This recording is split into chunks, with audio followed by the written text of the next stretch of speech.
Well, it's time to talk about saving money on your cell phone bill, how using an MVNO can help you do just that, and my experience with one of those services so far, Ting.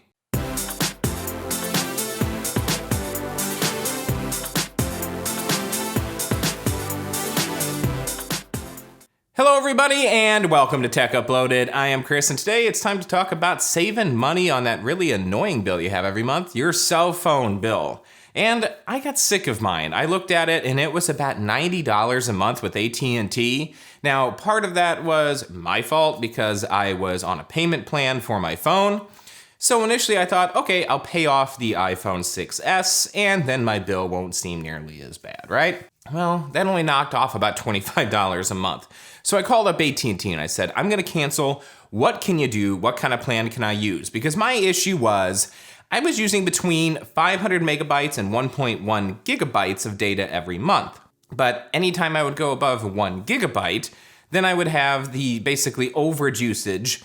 And so I just ended up going with the 2 gigabyte plan. So AT&T told me, hey, here's the deal. We can put you on our flex budget something plan. One of them I didn't even know existed. And they said, okay, so what we'll do is you'll have a gigabyte of data, and if you go over that, we'll just slow it down really, really slow. But we won't charge you anymore, and then you'll have unlimited talk and text. With taxes and fees, it'll be like $55, $56 a month. I thought, okay, well, that still seems a little bit high for such a low data cap, and really, not a whole lot else. Unlimited talk and text is great, but I'm gonna do my research. So when I started looking around, what I came across was a whole slew of MVNOs, or mobile virtual network operators. And wow, are there a lot of these things. I had no idea so many of these existed. You can just scroll and scroll through the list of them, essentially how they work. And I'm going to very oversimplify this. So I apologize if I'm, just glossing over some of the more technical details of these kinds of services. But essentially what they do is they're companies that go out to one of the big four typically. So AT&T, Sprint, T-Mobile, or Verizon. And they essentially buy in bulk leased space or bandwidth or data or whatever you want to call it from one of those carriers. So by doing this, they're buying the amount that you're using in a bulk rate and then they're reselling it to you at a discount. Now, why do the big carriers do this? Well, first off, a lot of the big carriers don't use nearly as much bandwidth as they actually have available. They lead you to believe that they have data caps and things in place to make sure the network doesn't get overwhelmed. But the reality is they have a lot of basically room to spare. And they're more than happy to sell that off at a discount when they've got a company that they know is going to be a constant flow of cash every month that's going to pay for a big chunk of that unused infrastructure, essentially. So they will sell it off. It's a guaranteed paycheck for them, and it's a discount buy for the MVNO that's going to resell it. Now, how do the MVNOs keep the prices down other than that initial step? Well, there's a couple different tactics as far as how they go about doing this. The first and the most common varies from MVNO to MVNO as far as how it works. Some are just a prepaid service, while others are kind of an a la carte pay-as-you-go style service, and then others just have lots and lots of plan options that you can adjust mid-billing cycle. Now, the thing with MVNOs is you're gonna have to roll your own device that's unlocked or buy one through the MVNO. A lot of them make some of the cheaper phones available as well, like for example, Ting. They make the higher end phones available. And as I think some of them even allow you to do the payment plan deal. I know for a fact Google Fi does. They allow you to finance the phone over a period of time as long as you stay on their service. But you have to use an unlocked device. So they allow you to be very flexible as far as the plans that you're on. This means that you're going to be a little bit more careful about how much you're using to save money. That way you're using less of the resources on the MVNO side, and everybody kind of wins. At least that's the thought process there. The second big one is the MVNO itself doesn't have nearly the overhead of the major carrier. They don't have to hire people to run brick and mortar operations. They don't have to pay for the actual assets that are involved with having physical locations other than maybe a kiosk in a mall or an airport or something like that. They don't have to have nearly the customer support team. They don't have to have nearly the sales team. Overall, their overhead is incredibly low in comparison. And additionally, they don't have to worry about keeping that network up and running because just like renting an apartment, they basically call up the landlord or AT&T, Sprint, T-Mobile, Verizon, whoever it may be. If something's going wrong, it's saying, hey, what's up with your towers? Fix your stuff.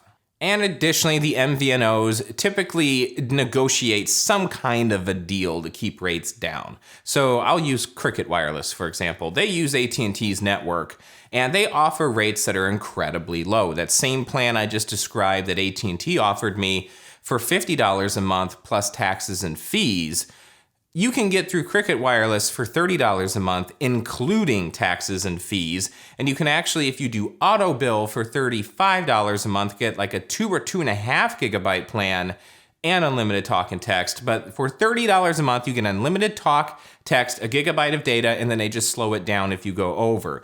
Now, how are they getting away with this when AT&T charges over $20 a month more when you calculate in all the taxes and fees? Well, the simple explanation is they slowed down the 4G network, and it says that on Cricket's website. So what I imagine Cricket Wireless did when they approached AT&T is they said, look, we want access to your entire 4G LTE network, but we want a bit of a discount here. So how about we cap our users at 8 megabits per second? That way we're not putting too much of a strain on your infrastructure, and then in exchange you can give us a better rate. So essentially with Cricket, you're not really getting 4G LTE speeds, you're just getting enough speed to be able to stream video and things like that. And since AT&T really wasn't putting any kind of a major strain on their infrastructure, they were more than happy to oblige to supply that discount. At least that's my theory. So when I went to go sign up, it was very easy. Now, why did I go with Ting? That's probably the question on everybody's mind. They advertise a lot on YouTube, so advertising worked. I went into this not really knowing a whole lot about MVNOs. There were so many, it was overwhelming. I looked at Ting and I thought I liked this usage model, pay-as-you-go kind of thing. Okay, let's go for it. Let's try it. So when I went to go sign up, super easy. The website's so clean, so easy to follow. You go on there, you either tell them I'm gonna roll my own device or I'm gonna buy a phone through you. So I went roll your own device. They have you put in your phone's information to make sure it's compatible. You get the SIM card, you pay a little bit, I can't remember what it was for the SIM card. And then once you get the SIM, you just go on their website, you enter in a little bit of information, and you're up and running. It couldn't have been easier. Now, before I get into any of the issues that I had with the actual service itself, let's go over if everything worked out in reality like it worked out in my head as far as pricing goes. So here is basically my bill at the end of my experience with Ting. All right, so here is my billing section of Ting's website. You can see it's very clean, very easy to use, very easy to navigate. Like I said, nice clean interface. I do like that about their website and their app, I might add. But taking a look at my bill here, so this was from September 22nd to October 21st. Now, I stopped using Ting a little bit more than a week before my billing period would have been expired. So when I actually did the calculations on total usage, I actually took the additional usage I had during that period and factored it in. And it was a lot more talk in that period of time than I used when I was on Ting. So that's really going to influence when we look at the final bill. But what I would have paid if this was all that I had used would have been $43.87 after taxes and fees, or $39. Now, let's go over to rates and kind of explore your different options here. This is where Ting can really pay off. You'll notice that the $6 charge that was in there, that was just for the phone. So let's say you only talked for 100 minutes. You made a couple of brief phone calls, you sent under 100 text messages, and you used 500 megabytes of data. Your bill would only be $22. If you were on Wi-Fi almost all of the time and you just wanted to have the option to make a call and use mobile data if you really needed to, you could have a bill as low as $15. Now, granted, this is without factoring in taxes and fees. Now, how did this price out as far as my final usage would have been for the month? Now, like I said, my voice usage went way up. It almost doubled from where I was at when Ting generated my final bill. So I ended up using 1,870 minutes, which means I landed in the 2,100 minute XL plan, which, ouch, that's $35 just for voice. Text messaging, I jumped up to the 1,000 tier because I used 254 text. Granted, there's only a $2 difference here, so not a big deal. And data, that was kind of another ouch moment. I used 522 megabytes, so instead of being on the $10 usage, I jumped up to the 1 gigabyte $16, so my bill ended up being $62. Now, with taxes and fees, we'll make that simple and just say $5, say about $67 total. But let's keep things simple. Take taxes and fees out of the equation, $62 for this monthly bill if I would have stayed on Ting.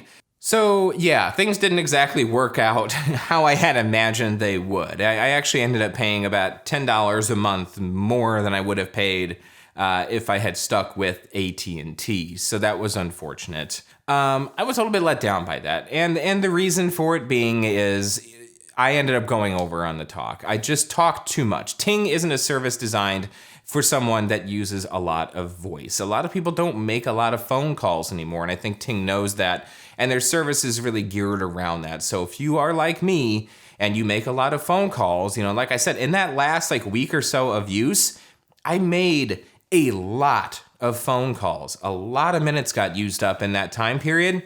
So things racked up fairly quickly, and that made my bills skyrocket. So, okay, yeah, it's a little bit expensive. How did it perform? So, again, some of this is my fault, some of it's not. You have two different options. Ting is one of those MVNOs that actually lets you select which carrier you want to use. Now, there is one, Google Fi, which you can only use with Google devices, so the Nexus phone and the Pixel, that actually switches automatically between two different services. In that case, it's T-Mobile and Sprint, and it will hand off based on where you are, where the service is best. But they use kind of a VoIP thing over 4G. It's a whole different monster, and again, it's really restricted because of the phones that you can use it on. So, Ting, they give you a choice up front. Do you want to use CDMA, which is Sprint, or do you want to use GSM, which is T-Mobile?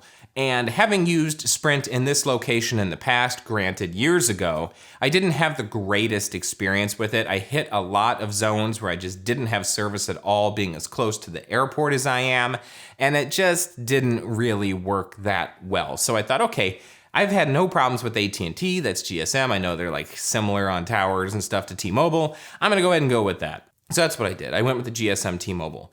The problem is I got an unlocked phone online. It's the international version of the Samsung Galaxy S7. Now, I didn't do my full research on that, but apparently some of the 4G bands for GSM are missing.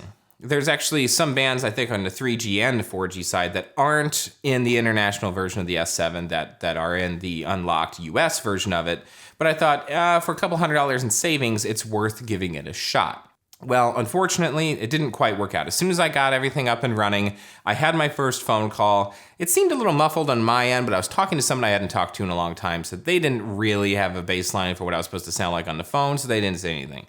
But my next phone call was with my mom, and immediately she said, "You don't sound very clear. What's going on?" And I thought, okay, maybe it's just that I'm using this new phone. I'd never used a Galaxy before. I didn't know. I thought maybe iPhones were just awesome and had better call quality. And I had a few more calls and people were complaining about the call quality. And the biggest thing of all that basically just was the straw that broke the camel's back, I could not stay connected to phone calls. Every 10 to 15 minutes, even showing that I had at least half signal, like 2 or 3 bars, the calls were just dropping for no reason.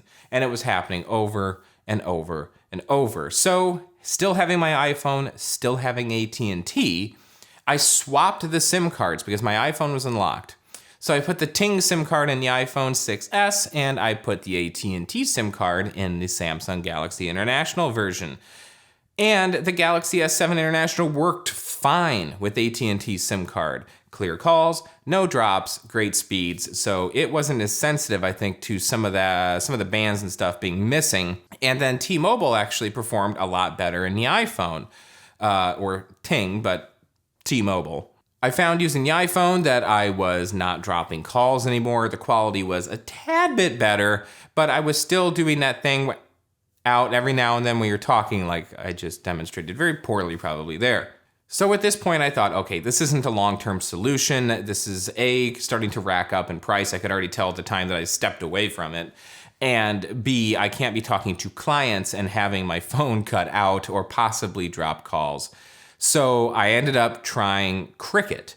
And as soon as I put Cricket's SIM card in my iPhone, everything was hunky-dory. I actually went out and got the international version, or the US version, not the international version, of the S7. And with Cricket, it works fine. I'm sure the international version would have worked fine with Cricket as well, since it was working fine with the AT&T SIM. But I just wanted to know that I had all the bands. But anyway, long story short, Ting was flaky. I tried it in 2 different phones. I'm in an area where on their coverage map, it showed I should have full 4G LTE, like dark green, the really good color you were supposed to have all around you on the service map, and it just wasn't working very well. It was flaky.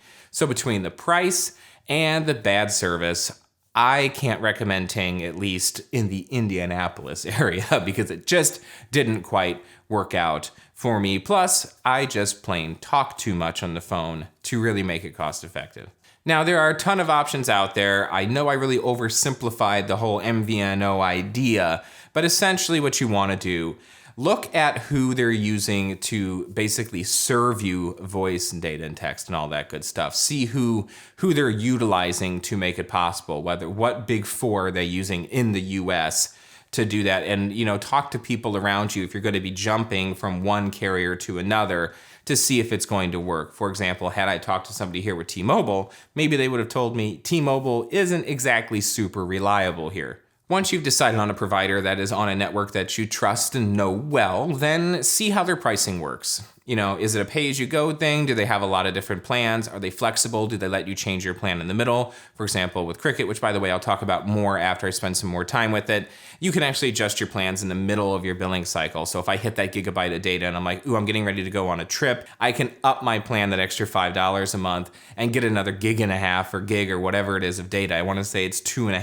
gigabytes if I jump up to the next, but you have the flexibility to do that. So just research, how do the plans work? How is it, going to fit into your lifestyle? Are you going to have more than one person using this phone? What are the family plan deals like? Just look into it a lot before you make the switch. I will say Ting made it incredibly easy to port out my number over to Cricket. Overall, the entire experience with Ting, as far as their user interface and their customer service, was fantastic. It's just too bad the pricing model didn't really work out for me. It actually ended up being more expensive, and their service just didn't quite cut it. So if you're gonna try to save some money, you definitely can. I am saving money now on my bill and getting fantastic service. So just do your research, figure out what's gonna work for you, and you should be good to go. Hopefully you found this video helpful. If you did, please go ahead and click on that subscribe button. You can also follow me on Twitter and Instagram as Tech Uploaded. I'm on Facebook as Tech Uploaded, and you can shoot me an email at techuploaded@gmail.com. And you know the drill. Don't be a stranger. Check back soon.